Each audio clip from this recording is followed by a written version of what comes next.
சும்மாவே இருக்கணும். என்ன கிண்டல் பண்ணாலும் ஏன் ஏன்னா நான் செலிபிரிட்டி இமேஜ் தேவையில்லை. மனுஷன் முதல்ல, நான் ஆம்பளை பொம்பளை அப்புறம் மனுஷன். ஒரு மனுஷனுக்கு ஒரு கஷ்டம் வரும்போது அப்ப மட்டும்தான் தெரியும் அவங்க கூட யார் இருப்பாங்க. அப்படின்னு என்ன பண்ணுதாங்க கெனிஷா. எப்படி வளர்ந்தவங்க தெரியுமா அவங்க வீடியோ போட்டா அதுல ஒரு சைபர் புல்லிங்.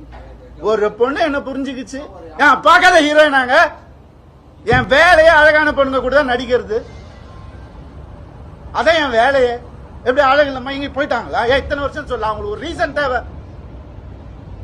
எதுக்கு போறான்னு தெரியக்கூட, இதை புடி போடு, எவிடன்ஸ் கிரியேட் பண்ணு, இது பண்ணு, இன்வெஸ்டிகேஷன் ஆபீசரை கூப்பிடு, வரும் எல்லா ப்ரூஃப் வருது, எல்லாம் வரும், ஒவ்வொன்னா வெளியே வரும். அவங்க குடும்பத்திலிருந்தே வரும்.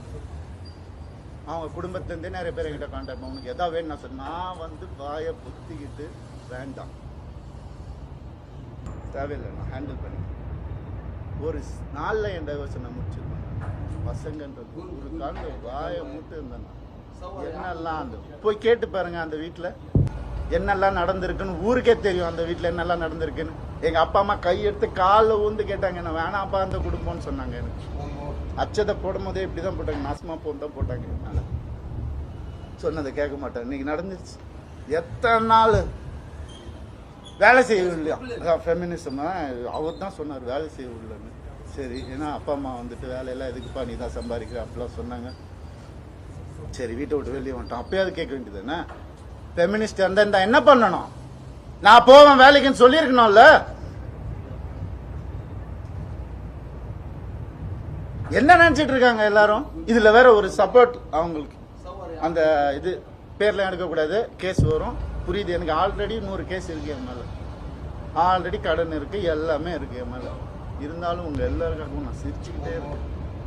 எப்பவுமே சிரிச்சுக்கிட்டு, எங்கேயாவது எனக்கு சோகம் தெரிஞ்சுதான். ஏன்னா நான் சந்தோஷமா இருந்தேன், நான் தெரிச்சு தானேங்க வந்தேன். வந்தவனை கூட நிம்மதியாக வாழ விடாட்டி ஒரு சின்ன ஒரு அன்பு இருந்திருந்தா எதுக்கு வந்திருப்பேன்? ஏன் வந்திருப்பேன்? யாராவது யோசிச்சு பார்த்தீங்களா? நான் இப்படி பேசணுமா? இத்தனை வருஷம் நான் கஷ்டப்பட்டு வாழ்ந்து என் மேல ஒரு பிளாக் மார்க் இல்லாம 23 வருஷம் எவனாவது இருக்கா? நான் கேட்டு பாருங்க.